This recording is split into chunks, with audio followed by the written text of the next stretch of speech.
Hello to everybody, and definitely excited to be here again. I think the last time I was here outside of Jennifer's class was the Entrepreneur Week, and bass. I came and did something with bass. But anyway, it was very exciting. I love the exchanges, and I'm gonna focus today on branding, personal branding, and of course utilizing social media. One thing I just did was I tweeted out, it says Stanford Biz. So would you, for everybody who's on Twitter right quick, just kind of check out my Twitter feed right quick, and the notes are there. The random notes, just random. It says Stanford Biz, and if you click on it, it has like 4 or 5 or 6 or 7 or 8 or 9 or 10 or 12 little thoughts. And I'll be working kind of from those thoughts. You want us to pull them up on screen? Sure. Just go to MC Hammer at Twitter. Because there's a real correlation between, personal branding and corporate branding. And I've been watching all the things that are happening right now with some of my favorite companies out there. Obviously, I'm a big fan of all the social media companies. Tristan, I met right here, right? Tristan came out of, I actually met him first at an event. He's over at Foursquare now, but I think you talk to Tristan all the time, right? So Foursquare is one of the companies I really think that has got it right, along with obviously the traditional companies and the ecosystem around Twitter and some other, yeah, right there, yeah. So as soon as he does that, I'll jump right into it. I just came in from Atlanta.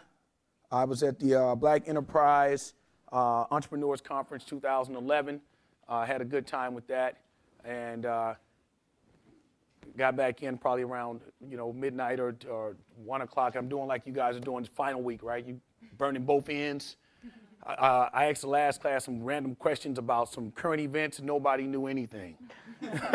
It's like everybody is unplugged from everything. So, how many fans of Lady Gaga? See, now here we go. Yes, a bunch of Lady Gaga fans. So one thing I wanted to emphasize was, personal branding. I want to define it, right? And defining personal brand. Lady Gaga is a very good example. I would argue with anyone that the culture of her brand, and by the way, personal branding equates to the culture of you. So the culture of you, right?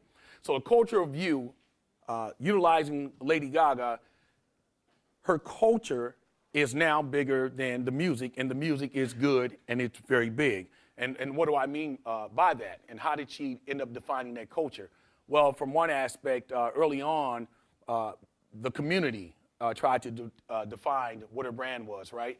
And the thing about that is that the community may not even be fans of your product, right? So, we have the behaviors at iTunes. There is a group of individuals at iTunes. No matter whose album comes out, doesn't matter. They go to that album, to that artist's site, and they attack. 1 star, 1 star, half a star, I hate it, but they don't even like the band. They're not even a fan of the band. So it sends out the wrong message to non-fans because they really think that someone is reviewing the product, the album, and giving it negative reviews. So one of the great things about social media is what? We get to control the messaging to a certain extent. So one of the things you want to always do is have your fans go on your night when your product is being released and give it to 5 stars all the way down. But there was a group trying to define her brand early on. Who is Lady Gaga, what she's about, blah, blah, blah. Finally, her in-house camp took control of the message. So once they took control of the message, you started to see who she is socially, politically, and defined her look, right? Her look is progressed, by the way, right? So what it is today is not the same as 2 years ago, but what it does is it separates her immediately from all of the other 20 million bands that are out there that are trying to carve their niche. So who's like a huge fan of Lady Gaga, like a huge fan, a big fan. So what would you say the culture of her brand is, if you were to surmise it? So she creates a cult. She's like the mother monster. It's like everyone is a monster. All her concerts are monster balls. all the audience are little monsters, and she said, "This is my faith. I believe in you." There's some like anti-Christianity message in there, but she used that to like what's it called, Luciferism. But she used those like a lot in her videos and in how she dressed. So that's a lot of information, right? That's a lot of information. So if you pointed out about 7 or 8 things that defined her brand. Number one, she mobilized her audience and gave them a name. They're the monsters. So this means that in many respects, my fans are my fans, right? So when I speak, I'm not speaking to you. I'm not speaking even to the people who go on iTunes or Amazon or anywhere else who are not fans and make negative comments, because I make music for the monsters. That's very important. That's also very important for corporations out there who are, this is why the analytics work so well. With the analytics, you're able to look at the information, then do your targeting and say, this is who I'm trying to reach, right? This is who it's all about. We're doing that in music right now in a way that's never been done before because of all the social media tools that are available. Another thing that you pointed out about Lady Gaga is that she has a social and a political message. And I think it was recently, I'm not sure, but I believe it was Target or one of the retailers that had a difference of opinion, I believe, with her message or the fans of her music or a cause that she didn't agree with. So she made it known to them, listen, if you're not going to support my monsters and their ideology, then I don't necessarily want you to carry my product. Now, I don't know which store that was for sure, so since we're live streaming, but her political and social position is as much a part of the culture of her brand as her music. So if you take personal branding today and you want to separate yourself, if you want to do it the most efficient way, start defining your brand early, right? Define who you are. It's no longer good enough to be the best singer, even though there's a new show out called The Voice, right? And it's about focusing on the voice. Previously, you could just focus on the voice, and the best singer would be the one. But today, with transparency, real time, all this information available 24 hours a day, you have to be willing to define what your brand is, what the culture of your brand is early on, and it will help you to carve out your niche and kind of take off and get out in front of everybody. So, or at least theoretically, it can allow you to take off. So I was going to align. Oh, can you click on that link? Or I'll click on it. No, it's okay. I have it. No, I have it. So I was going to give an example of Cisco. How many familiar with products from Cisco? So what's one of the products from Cisco that you're familiar with? Routers. Anybody else? Random? Switches. And yours was the most important one because this is the point that I'm going to make. So Cisco is known for switches and routers. Now, this is just an analogy between personal branding, corporate branding, showing that there's a lot of parallels. So they decided now that the new step will be, and this is going back about 18 months, they're going to get into their own devices. They want to brand hardware. They want to put Cisco on things, and they took this great piece of product that I'm a big fan of called the Flip, right? And the problem was that, from my perspective, is that they didn't utilize what I'm calling, again, marathon branding and start to seed the public with the idea that Cisco would now offer more than just routers and switches. It's hard to get people to adjust to a new behavior from nowhere, right? I go down 10 miles and make a right. That's where the milk and the flour is. So that becomes subconsciously my habit. If you move the milk somewhere else, for the first couple of months, I'm still going to get there, start to make that right, and then adjust and make the left. No one was looking for hardware from Cisco. They weren't looking for earphones. They're not looking for anything. They're looking for switchers, routers, infrastructure, right? So the marathon branding approach is the idea, and the underlining thing is the culture view, but the idea that you start to see the new behavior early and you stick with it.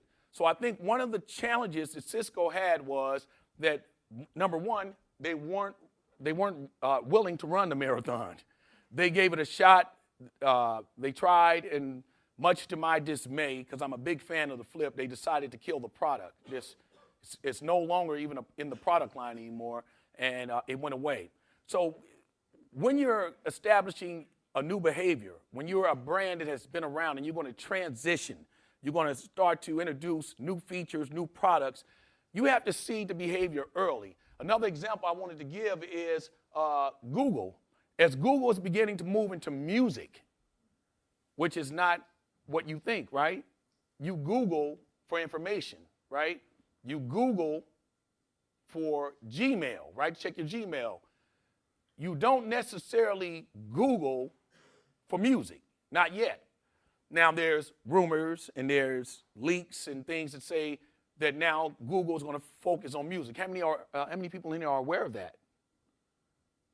So there's 10 or 12 people who are aware that music is going to be a part of the culture of Google. Well, my suggestion would be to Google, take a page out of the music industry, one of the very few pages that you would take, because it took a long time and the music industry is still adjusting to what this new world is.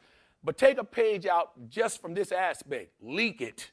When you hear that music is being leaked from an artist, it's normally the label themselves leaking it. It's not nobody hacked into a server, none of that happened. This is a way of beta testing the product, hoping that the community will decide what the single is. If Google is going to be a place for music, then they should go ahead and step out now and start to talk about Google being the place for music. And a company that did it and does it very well, Microsoft, they're in the marathon branding. They'll take something like the Xbox, which is a great, I love the Xbox, right? Great gaming device, great console. And they'll say, listen, we're late to the space. We didn't get in early. We're going to set aside X amount of dollars, and we're willing to lose money on the hardware. That Xbox is not a profitable piece of hardware, but we're in it for the long haul. We'll fine-tune the product, but we're here, and they started talking about it. They delivered. It's a great console, center of your living room, and they rolled it out. And today, all of us, not all of us, but at some point, if you like games, you've had an Xbox, right? And then they integrated, which again, I should actually say I participated in that. I went down to New Zealand and Australia and helped introduce the social media integration into the Xbox a couple years ago. But I only put that example up there so that you can see that Xbox, Microsoft, even with Bing, right? Search. Everybody knows what Bing is now. So Microsoft has a history of going the distance in terms of branding, marathon branding, getting in, sticking with it, and riding it. On this one point with Cisco, because I don't know what the other things they were doing, but when they decided to go from infrastructure, switches, to hardware, I don't think that they thought that they would stick it out. It was a test. It was an open test without declaring it as a test. So the parallels between personal branding and corporate branding are very similar. And there'll be even more when you take a look. Now, Apple, one of my favorites all time. How many Apple fans in here? The whole room, see? Apple has a way of making sure that you know what they're doing without saying they're going to do it. They do it very well. They make sure you know what they're going to, what's coming without saying what's coming, but it is coming, right? And right now, the next thing that they're going to do, and I'll come back to this, but the next thing they're going to do is they're going to offer the locker. They're going to beat everybody to music storage, which the competitors in that space, Amazon, the music industry itself,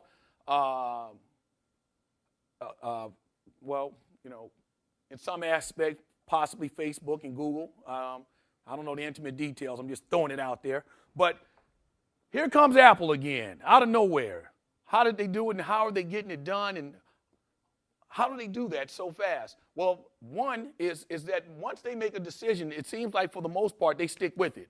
They leak out and they make it known without making it known that we're coming, you better be ready, and when we do it, we'll make it user-friendly, the interface will be great, the personal experience will be great, and the design will be great. So personal branding and corporate branding, they're very much aligned, whether it's an artist or whether it's a product. What I was going to say about Apple and distribution in the music industry was a few years ago, there was, these deals, these licensing deals that were being cut that, helped to set up the iTunes store. So all the labels had to participate. And I was having a debate with some of my music industry friends that the music industry is no longer in Hollywood or anywhere else in New York, but it's really based in Silicon Valley. And of course, at that time, they laughed. The music industry is not in Silicon Valley. I said, yes, it is. It's now here. It started with the creation of the MP3. Once the community had the ability to download music and share music, the control of the music industry left Hollywood, New York, and now it was controlled globally by the community. But they, of course, they couldn't understand that at the time. Well, the next piece was when Apple was able to make a deal with the labels for this little project, just another little project we're doing, called the iTunes Store, and you'll be able to buy music here. Well, now it's no longer speculation, but the bulk of all music is bought through Apple, and clearly the head of the music industry, the power, the control, is here in Silicon Valley. So when you are defining a brand, and again, what was Apple at that time? By the way, before Apple was music, what was Apple, by the way? What did you see Apple as? Personal computer? I mean, no, not personal computers. But it was about video, right? At the end of the day, it was about art. People who are into art, they loved Apple products. Later on, after they took over the music business, and now Netflix is doing a great job, by the way, but now, videos and entertainment, all of this equates to Apple. The culture of who they are is bigger, but not arguably, not more so than their products, because the iPhone obviously is a great product and the rest of their products are great, but Apple does a great job at just establishing their culture and also running the distance with Marathon branding. So I thought that I'd point those out and that I would share the fact that if you're going to shift your brand, transition, be a brand that is nimble in the marketplace going forward, the fastest way, most efficient way is to utilize the social media tools to, number one, to get a gauge, to test resistance, to get a gauge on what people feel about your new shift. I said in the last class, was kind of, very quickly, we did a real short synopsis of it, but I said, you take a brand that's been around for a while in the music industry like Beyonce, when it's time to reassert yourself, take your lane back, you come out, you point to things that were affiliated and associated with you in the past, like Destiny Child was about independent women and, girl power and things like that. Her new song is about girls, power, but it's a new, reinvigorated.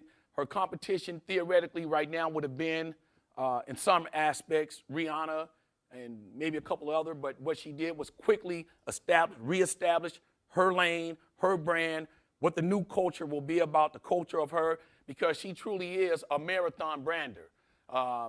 Even when she's away, she maintains her presence and continue to add to the story, which is also one other point that I'll make that's very important, is you being in control of telling the story of who your brand is.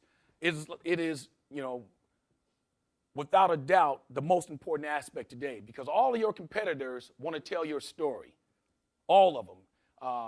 It's ruthless out there right now, right? If you look at the competition, everybody tells the other guy's story, but when you take control, utilizing these tools and tell the story yourself, you're almost unbeatable because if they say this, then you say that. If you look at Starbucks, as Starbucks has retold the new story, and there is, they were in the last class. There's a couple students in the last class who are doing something around caffeine, right? And I don't know, how many caffeine lovers in here? It's the only way you're going to get through these finals. Starbucks has done a fantastic job at repositioning the brand, right? Because again, they run the marathon. They embrace digital and social in a big way. And some of their competitors were beginning to get some traction. But once they reasserted themselves, embraced it, I'll say since we're online, shout out to their digital head, Steve. Yes, Steve.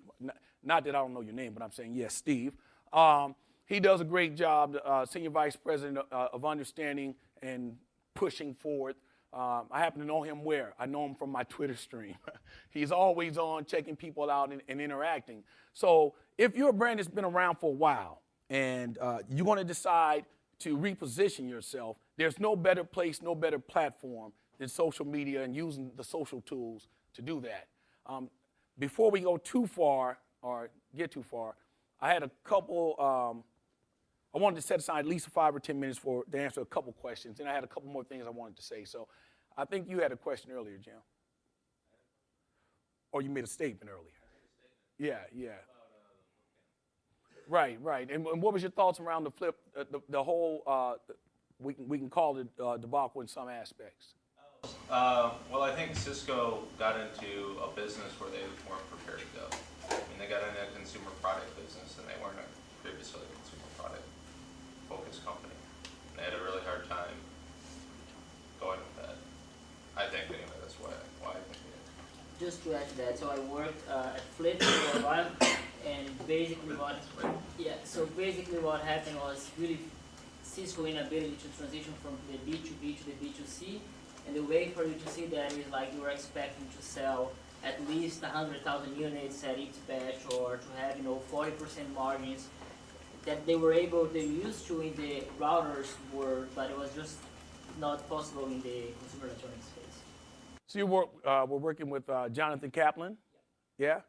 What was the atmosphere like for Flip within the Cisco culture? So they tried to keep us apart, leaving us in the cool office in San Francisco, far away from San Jose headquarters. But every time that you had to get out of the office in San Francisco and have any sort of interaction with the bigger Cisco organization, you were just reminded that you have all these like boundaries and all these walls on yourself, and everything was just like really made difficult. So it would take me 30 minutes to approve something with my boss and Jonathan, and then 2 weeks to get the lawyers from legal department to approve what we're trying to do.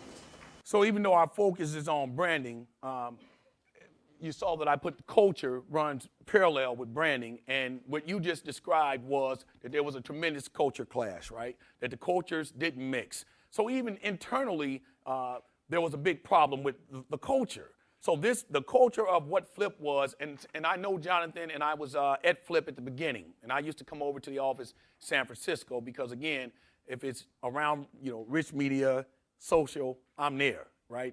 I'll sniff you out real quick. So the culture in San Francisco for Flip was outstanding. You come up there, first of all, you guys are right there, what's the little street in the alley? I was overlooking the ballpark and the marina. Overlooking the ballpark and the marina. Well, that's great for creativity. That's a great starting place. And so I used to go over there, but culture around branding is so important that this is what I was going to actually say about Google. So if Google is shifting into music, anybody ever been over to the Google campus? Isn't that like the greatest playground, circus? You got about 5 different restaurants in the lunchroom, 7 chefs. Now, that is a great environment. Very akin to music, right?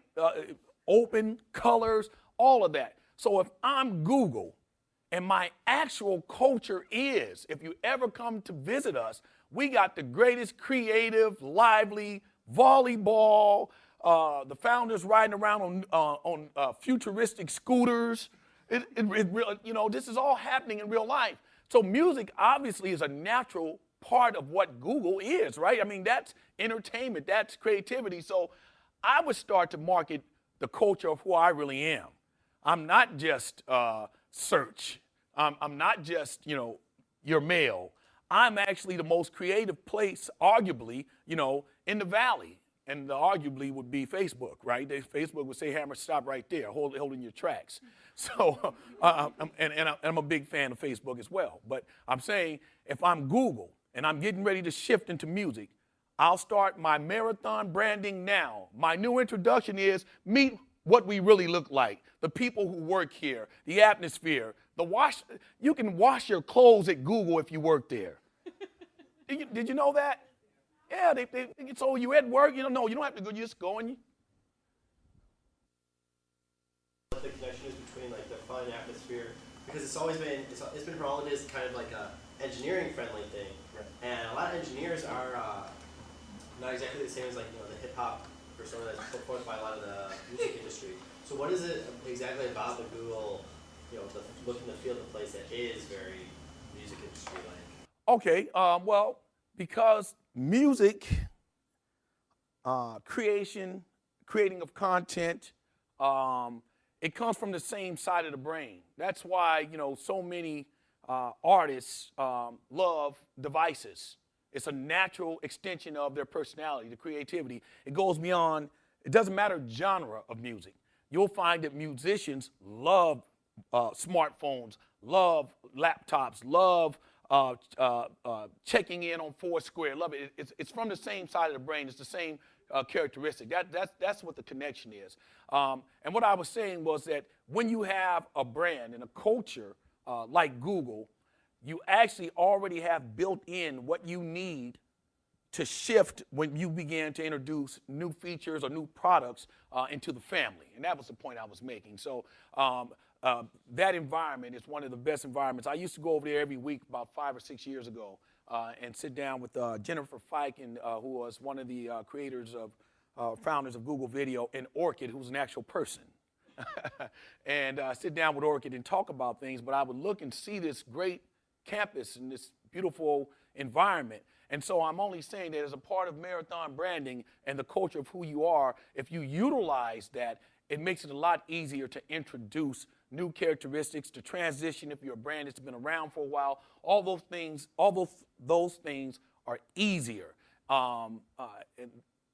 So social media has created transparency. This transparency has created an opportunity for you to extend the life of your brand and the wholeness of who you are. Previously, the only way to get this information out was a short story here in a magazine, if a writer does a story here, and maybe if you get lucky, something happens so, out of the norm, you end up on the news, good or bad, infamous or famous.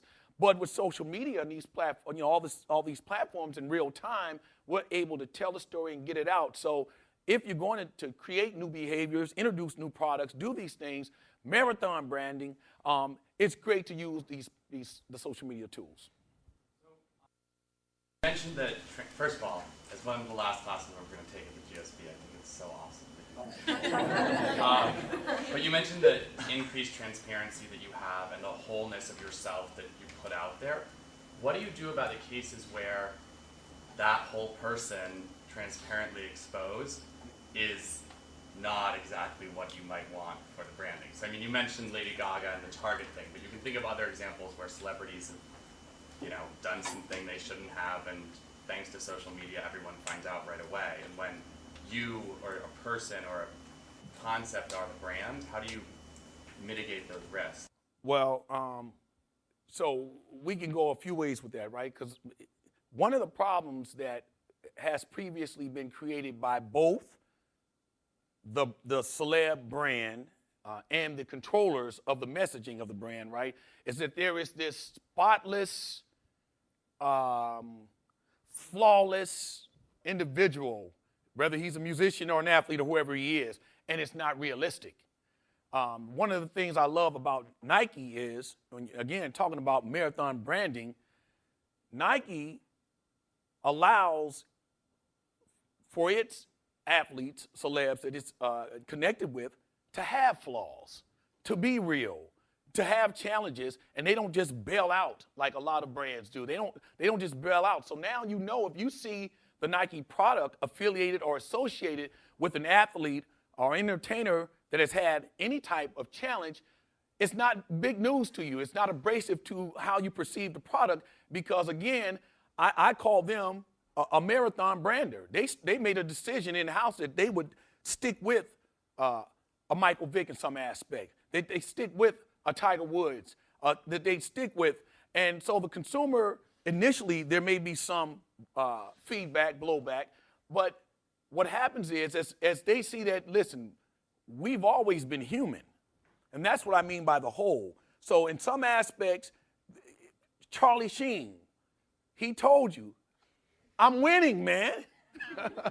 It doesn't matter that from your perspective, I'm no longer at my current job or I'm partying a little too much from your perspective or whatever it is that you think. Here I am, transparent. Here's my message. I'm winning. It at least allowed him to balance the field, right? Immediately, he balanced the field for his brand. So my take is that if you utilize these tools, and even though, as you just pointed out, there may come a time where, there's the parting of interest, right? It goes back to, what you just saw politically happening between President Obama and who? Just like yesterday. No. But that too. Yes, Netanyahu, just recently, right? So you would have two things happening, and you have your interests, and then you have your moral position, and that's what they're debating, the interests and moral positions. That's the big debate. No matter what side of the fence, no matter how deep you dig, moral and interest. That's being played out right before us, and sometimes you just have to let these things play out, be debated, and then you try to take best practices and work them out. So that's the same thing with being whole and being open and being transparent. You got to take the good with the bad. Like personal favorites or personal examples about smaller companies that kind of adapt this marathon branding kind of strategy. Because like they don't have as much funding, but like they still kind of have that drive to go forward and Right. The challenge with that is that most of the companies that are small, they don't stay small long anymore, right? It happens. You have to turn away capital these days, right? Currently in this environment. But to your point, if I were to just think of some some small companies that are doing things, there's a ton of them because I like the startup culture. So there's a lot of startups right now that are doing a lot of great things. Look at the App Store. Look at your favorite apps on the iPad. A lot of those apps are already so much a part of my day-to-day life. I couldn't do without them, or I wouldn't want to do without them. And then on the other side, I have to say that companies like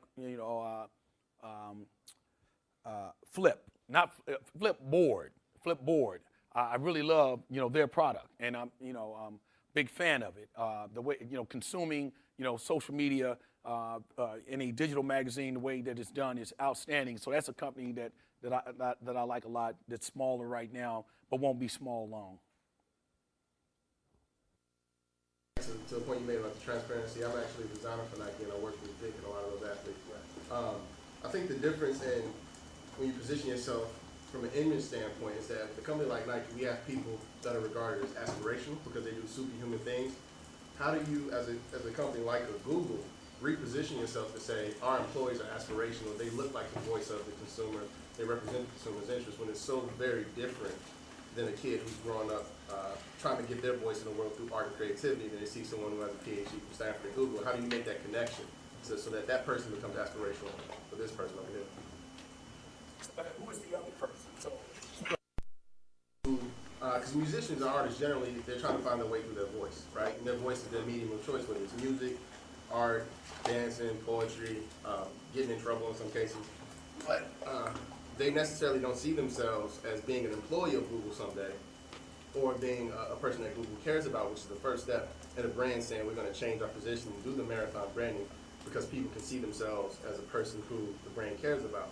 How does Google, which is a faceless, formless entity, become humanistic so that a person can say, I see myself as being part of Google, I see myself as someone Google cares about. I see, Right. So they should start actually doing that. So a presence in the community, right? So if they create a presence in the community outside of their core competency, right? So in other words, a lot of us do charity work together here in the Valley all the time, all kind of causes. Now, why not take those tools, all of the tools, right, and let some of the kids in the community tell their stories, and those stories are brought to you by Google. So if you going into my old neighborhood in East Oakland, and you empower and give the tools and say, listen, what is your story? What do you hope to be? Wait, let's make a short film of that. We're going to make a 10-minute film of that. We're going to provide you the tools. Google has just partnered with, in my case, Brookdale Recreation Center. They're going to put the tools there. You can come there. Now, when you create your story, you know that Google cared enough to come to your community. And believe me, this is all hypothetical because they do a ton of charity work as well. But it was Google who supplied the necessary means for me to tell my story. I think that's a good starting point to do things like that in the communities that you're targeting and the demos that you're targeting. Show them that you care by being there. I think it'd be a good start because it becomes organic and authentic. Can you talk a little bit about personal brand, like how you went through, like how you started shifting preferences through momentum marketing, how you got your music into clubs, how you started harnessing social media to handle negative feedback about you, or how to create that dialogue? Sure. So just initially,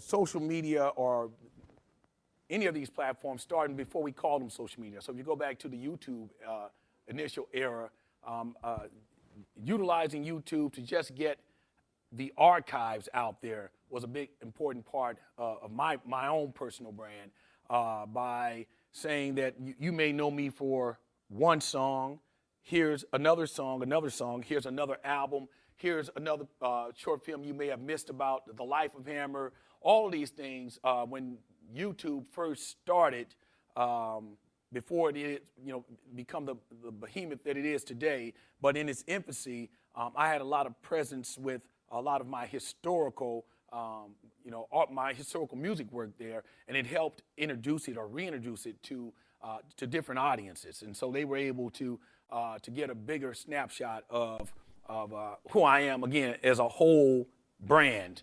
Secondly, before it was considered real time and transparency, any negative, feedback, I was always quick to remove the velvet rope and communicate back with the crowd. Not to the extent that I was trying to necessarily create a new fan, but to just create the human aspect that we just spoke about. So once I was able to humanize who I am, I'm not a fictitious character from another planet, but I'm actually a person beyond the music, beyond the song, beyond the dance. And that connection, utilizing those tools early on, also helped to deal with any purported negative feedback. Because I know my brand better than anybody. So I also knew it at the same time that if I'm a brand and I'm the leader in the space, and let's say I sell 10 billion pairs of sneakers, there might be another brand out there who is envious of my brand, but at the end of the day, they're still only selling 10 pair of sneakers. So I'm not going to put too much emphasis on my competitors, and I always knew that as well as a brand. I know my brand. So when there is negative feedback, I also consider the source of the feedback, and are they truly a fan of the product or competition? And if it's competition, then I address it in one aspect and hopefully give them enough information to give them a new perspective. But if it's a fan, I try to give them enough information to alleviate any fears, so that they can continue to engage for the whole ride, the whole story. So that's how I utilize social media. I'm there for again, whether it's good, bad, or otherwise. But I am wise enough to pick and choose on who I engage with. So if I choose to engage you, that means that I see a tremendous upside in answering your challenge and in answering the competitiveness, because I believe that my brand overall and in the marathon of it all, in the long term, that I'll come out, shining on the other side. So that's kind of my approach to that. Build on that point, you mentioned earlier about Lady Gaga and the fact that she did 2 stages. So first she designed her craft and message, then the first audience embraced the message and they were the ambassador of that brand. How do you craft strategically this message to make sure it's going to be embraced? How do you design it? How do you work around making sure that a lot of people are trying but not very many succeed? So how do you do it? Well, the reason why I put the word marathon out in front of branding is that you have to be committed, right? Because the initial feedback when you start to define the brand initially may not be what you thought. You may not get to the desired results initially. People may not know who you are. Another good example, if we're just using musicians, in this case, is Nicki Minaj, right? So who she is today is not who she was when she first started, right? But at some point, if you Google her and look at her history, you'll see that she started to introduce more characteristics of who she is as she went along. And I remember in our house early on, I told my 2 of my daughters that I like Nicki Minaj, which for them they was like, Dad, what, Dad. I said, initially, I see a whole lot of talent there, is what I told my daughters. I said, I'm not listening to every word she's rapping right now. You listen to every word. Daddy's not listening to every word. I'm looking at talent right here. And I felt as though, because in my household, as a father, right, I'm put my other hat on, I'm raising 5 kids and 2 nephews, right? So I'm not the biggest fan of a tremendous amount of profanity being thrown around my house. That's Dad, right? So when they heard me say, I like Nicki Minaj early, right, which, her early music, they were like, Dad, but you don't always, subscribe to blah, blah. I said, well, that's not what I'm telling you. What I'm telling you is I'm seeing other people attack who she is what I said at that time. And I said, but I see a greater brand as, down the road. And, I'm certainly not the architect of it, but I watched her evolve into who I thought she could become. And the kudos really is to her because I see that she's very independent and she asserts herself. So what I'm really saying is that initially the feedback that you're looking for might not be the feedback that you get, but you have to be willing to run the marathon. Now, in music, that's tough because they're under a tremendous amount of pressure to make quarterly numbers, which is what helped run the music business because we went from, I'm going to make a great album, and I put 14 songs on, and song number 1 and song number 14 actually connect. There's a story here. But when they introduced first week numbers, they changed the entire music business. They changed it to a game of a sport of who hits, the most home runs in the first week, not even in the season. You may hit 10 home runs the first week, and that's it. At the end of the year, how many did you hit? 10. But they wanted to make quarterly numbers. They needed to. And so they put the emphasis on the first week, the first quarter is what they were trying to do. And so now you had to pay for point of purchase. So stores like, and it wasn't, obviously just Best Buy at the time because I'm going all the way back, but Best Buy has to charge you for point of purchase. So if you want that new album out front for the first week, you want counter space. It was 50 cents for this counter space. Now it's $2 because you want it for this week.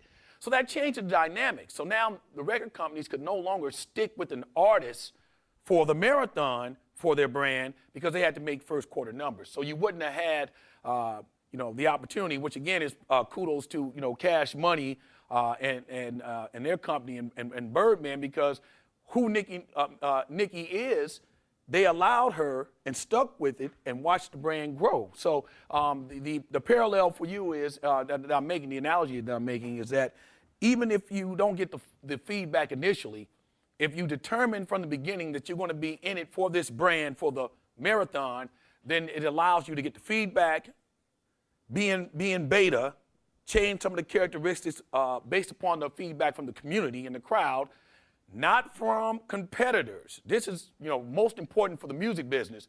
Most of the fans and followers on certain sites are all wannabe musicians. So you're never going to get, nobody's getting 5 stars because most of the fans around those sites want to be the artist. But if you can carve out who actually likes the artist, you can look at the analytics and tell who really is genuine in their affection for that artist, then you can begin to shape the brand a little better. So I hope that answered some of what you were asking. I left out. So there's a fine line between creating a character and a caricature in the artist. So how do you decide at what point do you pull back so that you're not looked at as someone who's creating a cartoon versus being a real person? Well, today, again, we had to be sensitive because we're streaming, right? So even when I just named off some of the names, I was being sensitive to, fans and business people affiliated and associated watching and maybe not understanding we're doing strictly business. But right now in that space in the space of entertainment, characters probably are working better, right? Again, if you look at the top 10 artists and you point out the characteristics of the top 5, those are not normal people walking around that are going to walk in and sit next to you in the way that they either address or their positioning. So right now, to cut through, you might want to get a purple hat and a pink shirt and some green shoes, just to walk in and catch everybody's attention. And then once you get their attention, because again, we're talking about marathon and the whole person, you start to introduce the other characteristics. Again, if you go back, Lady Gaga day 1 to Lady Gaga today with an agenda, a political position, a social position, a mobilized, crowdsourced audience, monsters, little monsters, this is who I am. All of that now from here, right? So characters can be very powerful as long as you don't overdo it for the long haul. So that's kind of the answer. Don't overdo it for the long haul. And they do it on their own. I'm watching from an artistic standpoint. The artist will take that character to a certain point. Don't worry, I got a bunch of kids, so I understand. The characters, they'll take it to a certain point, then they pull back on their own now. And not to overemphasize it, but Lady Gaga said, this is who I am, this is who I am. Wait a minute, I don't like you. You're talking negative against a certain group of individuals, and I want my voice heard. So characters step aside, and now the woman would like to say something to you. I don't agree with your message, and here's my message. I'm going to defend this particular cause or group. So I watch artists today, they'll create a character, but then they'll also step outside of the character and deal with issues. Unlike previously, we've had in the last 10 years, certain athletes who never addressed one issue, who had all of the voice, could have addressed issues, could have been very helpful in a lot of ways. But if you look at their history, they never addressed one issue. They were happy to be that athlete. There were names, you're smiling. Well, there's a couple of them though, but they remain nameless. And that's okay because again, it can't be forced upon you. You can't like join the activism class here and say, I'm an activist. And you walk around Stanford all day saying you're activist and somebody said, well, what's your issue? I'm an activist. It's not going to work too long. You have to really have an idea and an issue, and it has to be organic for, to be engaging. Change in your personal brand, particularly given that you want to be open and honest and transparent, but at the same time someone can look back and let's say for you, see what you were doing 20 years ago and compare that to who you are today. For us, that'll be true in 20 years, and But you 20 years, you almost weren't born, huh? I was a little older than that. But like, I mean, for us, like tweets that I send out today, you know, which are funny to me and maybe a little on PC, are still going to be around 15, 20 years. And so how do you manage how the image changes and how, you know, what's appropriate changes and that type of Well, for me personally, I really view the world as real time, actual real time, right? And I'm also keenly and acutely aware that the National Archives bought the Twitter holes. You do know that, right? So every tweet is being held forever in posterity. All of your tweets, not some of them, every one of them are going into the National Historic Archives to be recalled 500 years from now. And I'm aware of that. So for me, if I tweet it, I can stand by it. If I tweet it, even as a joke, I can live with it. Because one of the things that I'm emphasizing as a personal brand and Marathon branding is I refuse to be one thing because I don't know anybody who is just one thing. Even if you look at all of your heroes historically, we know that they all had flaws. So I don't want to be the flawless hero or Mr. Perfect. None of those guys or brands will survive in today's real-time world. The new heroes will be the heroes that have flaws. That's the new heroes. Why? Because they're really like you. They're closer to you. So the old positioning of, you know, creating this character, spotless, sinless, blah, blah, blah, it won't work. And if you take that position, you don't have to overanalyze every tweet. You don't have to worry about it. Everybody, do they agree with it? And by the way, since you guys are going to run enterprise, you're going to run the new businesses, you also won't judge your employees the way they're saying you're going to be judged. In other words, what are they telling you? That you better be careful of everything you say on Facebook and on Twitter and all that, because when you go in and you put your resume in, they're going to review it and they're going to see that's you and you're not going to get a job. Well, it depends on who's doing the reviewing. If that person also tweets and on Facebook and have said something, they're going to go, hey, you know, I've said 20 things I wish I could take back. So in the future, it won't be as sensitive an issue. But yeah, in answering your question, James, that my thing is to be whole and to be full of possible, flaws. That's the journey. That's the journey. In this room, if you haven't made any mistakes, you wouldn't be here right now. The fact that you are here is the product of some mistakes that you have made, and yet you ended up here, each and every one of you guys. So, branding really is, Marathon branding is about understanding that from the beginning. Build that into who you are. Build that into your brand. That, hey, listen, I'm not flawless, but I can tell you that if we were to argue, Republican and Democrats, I said before the election, I said, wow, the Republicans won't get this back for 16 years. Sammer, what are you talking about? They haven't even lost the first one for 4 years. I said, no, they won't get it back. Why? Because they're pointing out every flaw of everybody that they can.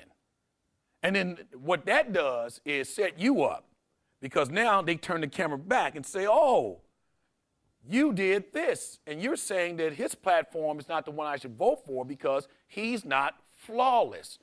Well, you see, what happened with that was, even 2 years in, I want to see your birth certificate. It's the way it works. Once you start focusing on that minute, I'm going to find a flaw. Even recently, you mentioned it earlier, Jason, and you threw a name out, and I won't throw that name back out, but that name started saying again, I'm going to go to this issue. That issue got handled, and what's the next issue? Let me see your academic record. This is nonsense. This is not what we're about in this generation. We want substance. We're living in real time. We want to know how we're going to fix and solve problems and issues. And no one person or one man has to, but the community can solve it. Because the other side of social media, and I'm setting aside branding right now, I'm just talking specifically social media, is that now we can crowdsource information from the world. So all of this distant learning, all of these brains are all now connected. So when we say solve it, it's not just solve it me, it's not just solve it Stanford, it's all of us solve it, and we're all connected, and we can all give input. It's a whole new world. It's a whole new place, a whole new paradigm shift. All right, one more question. Great, I'll pose it. So for Akiba, what would you hope for her personal brand? So for my daughter Akiba's personal brand, so she is Hook 'em Horn. She graduated from the University of Texas last year. Another one. Oh, another one. All right. And there was one more in here on the commercial. Oh, Kaylin. yeah. And I'm gonna retweet that commercial. Oh, yeah. That's what I wanted to do. We talked about Nike earlier, so I want to retweet that commercial. But what I hope for Akiba while I'm doing that is that Akiba is comfortable enough that she's, taking my advice to feel like she's not under any pressure to be anything other than whatever she wants to be, whatever she want to do, but utilize these tools. I mean, she's, how old are you, 22 now, Akiba, 23? Say daddy action, 23? That's how it really goes. She's 23 now. You sang in the opera at 18, so I know you can sing. You made opera. You got 2 degrees in 4 years, so I know you can think. See, so she's academic, and you always have been very independent. You graduated and went to Spain for 6 months. I had a concert in Belgium, and you showed up. You navigated through Europe by yourself. So and I had no idea. So I know you know how to navigate the world. I know you have talents and gifts and everything. So my dream for you is whatever makes you happy, but do it. Just do it and do it comfortably. That's what I hope for her brand. I hope that your brand ultimately really means to somebody that you're a difference maker, that you will impact the world from a humanity standpoint. No matter what the gifts you use, at the end of it, they'll also say, "Oh, she's a good, person. She helped them do this or help with that." So that's what I hope.